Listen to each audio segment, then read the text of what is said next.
Chapter 5 of Brand entitled Central Nervous System Neoplasms and Tumor-like Masses Part 3, Intraaxial Tumors, Non-glial and Non-neuroepithelial.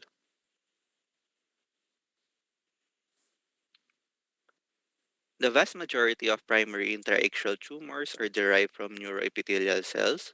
Roughly two-thirds are derived from glial cells specifically. Non-glial tumors of neuroepithelial origin include neuronal tumors, embryonal tumors, and pineal tumors. There are a lot of intraaxial tumors classified under non-glial and non-neuroepithelial. However, we'll only discuss the more common ones highlighted in yellow. We'll start with the non-glial tumors. First is this embryoplastic neuroepithelial tumor or DNET, which is a benign mixed neuronal glial tumor with an excellent prognosis. It is associated with medically refractory partial complex seizures in children or young adults. DNET is identified histologically by the presence of cortical dysplasia and columns of bundled axons lined with oligodendrional-like cells. It presents with long-standing treatment-resistant partial seizures without associated or progressive neurological deficit. The typical imaging pattern is a non-enhancing multicystic bubbly mass at the central cerebral cortex in young patients, usually in the temporal lobe. So the image on your right shows an axial T2 and post-gadolinium T1 from a young adult with epilepsy, showing again a non-enhancing multicystic mass at the right medial temporal lobe cortex. Next would be gangliocytoma and ganglioglioma. As the name would imply, gangliocytoma is a pure neuronal tumor composed of neoplastic ganglion cells, while ganglioglioma is a mixed glioneuronal tumor with neoplastic glial cells as well. Both are low-grade tumors with good prognosis, although there is a rare variant, anaplastic ganglioglioma, with high-grade features in the glial component. Most common neoplastic etiology for the temporal lobe epilepsy. The typical imaging pattern is a partially enhancing mass at the cerebral cortex in a young patient. Gangliocytoma and ganglioglioma may arise from gray matter anywhere within the CNS, including the hypothalamus, cerebellum, and spinal cord. So the image on your right shows an axial T2 and post-GAD T1 from a young adult patient with seizures, which reveals a partially cystic, partially enhancing mass at the left lateral temporal lobe cortex. So this turned out to be a ganglioglioma. Next is central neurocytoma. In contrast with other neuronal tumors, which are parenchymal and often cortical in location, central neurocytoma is a ventricular tumor with unclear cell of origin. Histologically, the neurocytes can resemble oligodendrocytes, hence these tumors were initially mistaken for intraventricular oligodendrogliomas. They usually present in young adults as an intense enhancing mass arising from the septum pellucidum or lateral ventricular wall near the foramen of Monroe. On T2 weighted images, they have a heterogeneous appearance. Histologically similar tumor that occurs in the brain parenchyma is called extraventricular neurocytoma. Patients present with symptoms of increased intracranial pressure, headaches being most frequent, or seizures. So image on the right, MRI of a brain of a young adult demonstrates a large heterogeneous intraventricular mass, mostly in the midline and right body of the lateral ventricle. There is significant dilatation of the lateral ventricles without transependymal edema. So the mass contains cystic change, moderately restricts on DWI, and demonstrates heterogeneous contrast enhancement. Next is medulloblastoma. So infratentorial tumors are more common than supratentorial tumors in children after infancy and before adolescence. As the most common CNS embryonal tumor, as well as the second most common pediatric CNS tumor, medulloblastoma is a critical member of the pediatric posterior fossa differential diagnosis. Most cases manifest in young children under 10 years of age and arise in the midline from the cerebellar vermis. When these tumors arise in older children and adults, They have a tendency to be located laterally within the cerebellar hemisphere. Typically, presentation occurs over weeks with features that are dominated with symptoms of raised intracranial pressure as a result of obstructive hydrocephalus. Most classic appearance of medulloblastoma is a hyperdense mass at the cerebellar vermis in a young child. A hypercellular hyperattenuating posterior fossa in mass in a child or young adult should always prompt consideration of medulloblastoma even if the tumor is off midline. The hyperattenuation reflects hypercellularity, which also results in lower signal in T2 and ADC images. So image A head CT from a young adult with headache, revealing a hyperdense, hyperattenuating mass in the midline posterior fossa. Axial DWI image shows restricted diffusion, which also suspicious for a hypercellular tumor. Axial T2 and post-gadolinium image show confirm an enhancing mass similar in T2 signal intensity to normal gray matter. So any intraaxial mass with hypercellular features in young patients should prompt consideration of an embryonal tumor. Again, as I have stated earlier, medulloblastoma is the most common and originates in the posterior fossa. Here's just a mnemonic for pediatric posterior fossa tumors game with its corresponding location and typical appearance. So G stands for brainstem glioma, A for pilocystic astrocytoma, M for medulloblastoma, and E for ependymoma. Now we move on to the non-neuroepithelial tumors.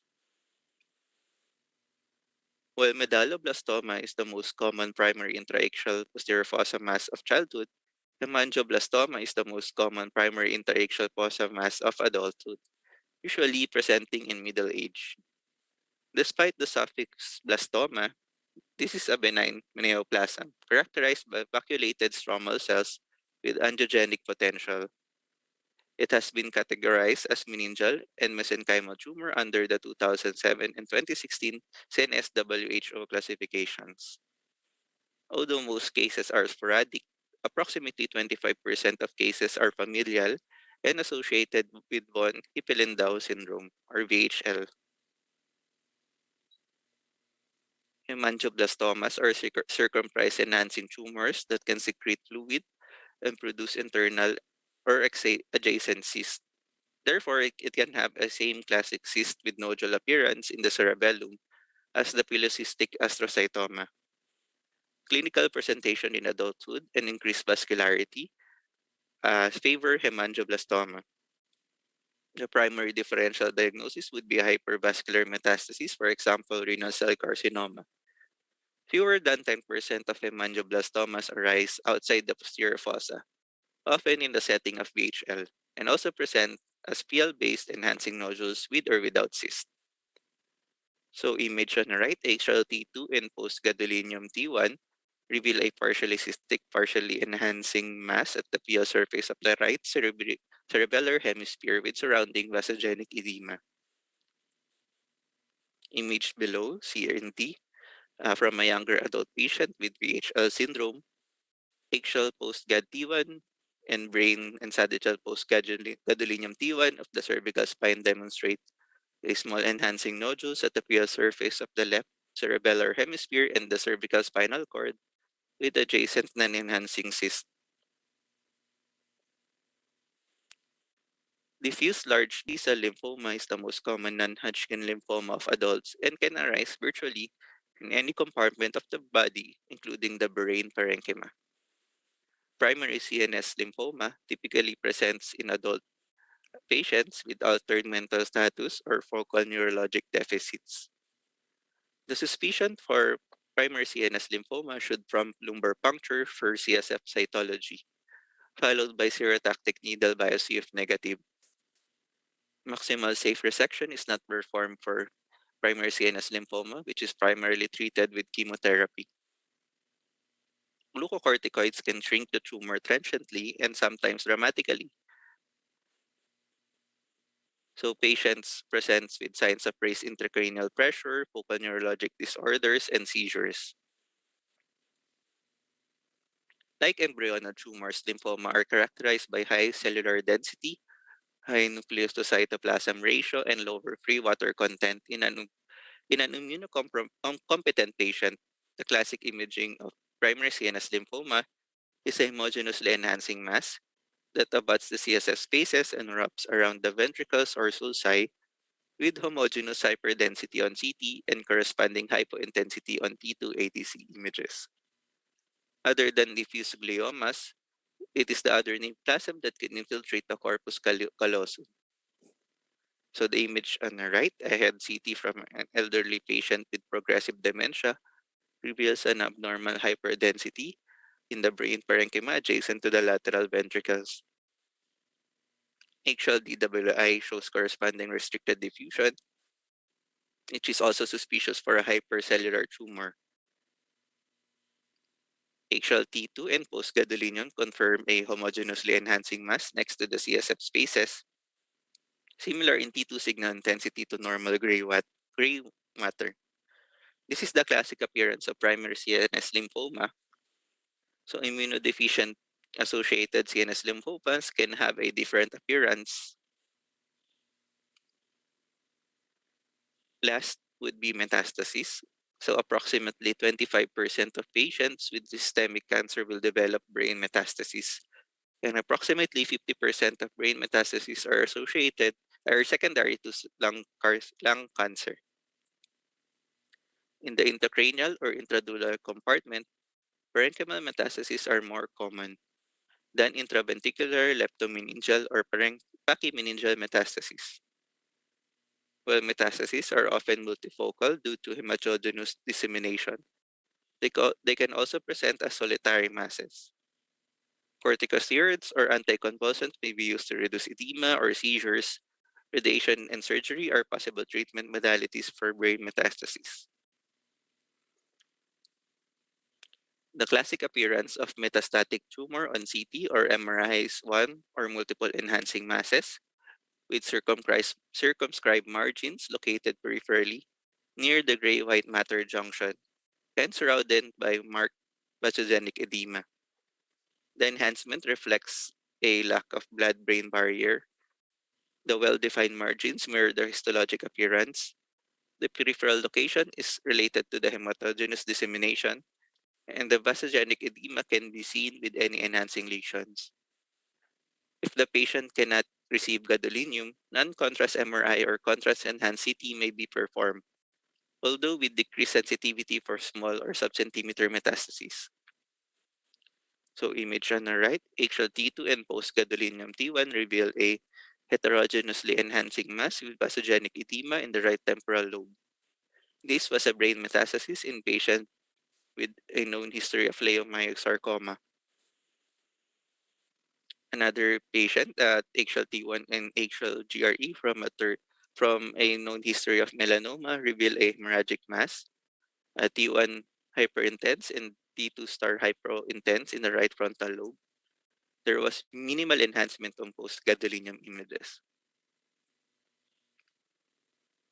In summary, we have discussed the different non-glial tumors, namely these embryoplastic neuroepithelial tumors, which present with non-enhancing multicystic bubbly mass at the cerebral cortex in a young patient, usually in the temporal lobe, gangliocytoma and ganglioglioma, partial enhancing mass at the cerebral cortex in a young patient with epilepsy, central neurocytoma, which presents with intensely enhancing mass arising from the septum pellucidum or lateral ventricular wall near the foramen of Monro in young adults,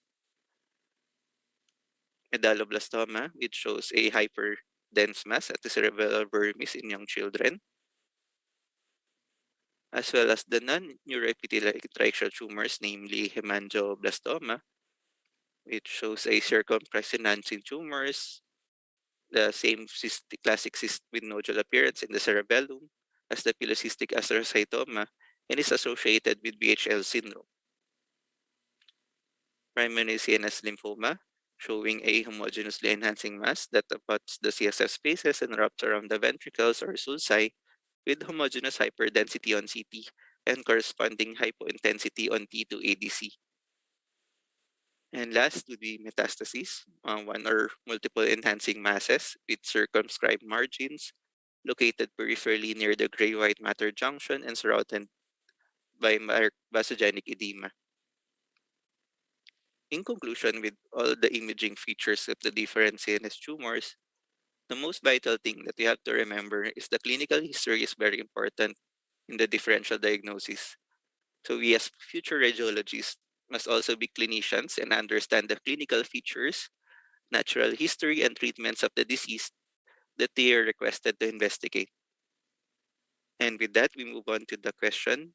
Question one: what is the most common primary interaxial posterior fossa mass tumor of adulthood? Answer is hemangioblastoma. What is the second most common pediatric CNS tumor? And it's medulloblastoma. Thank you.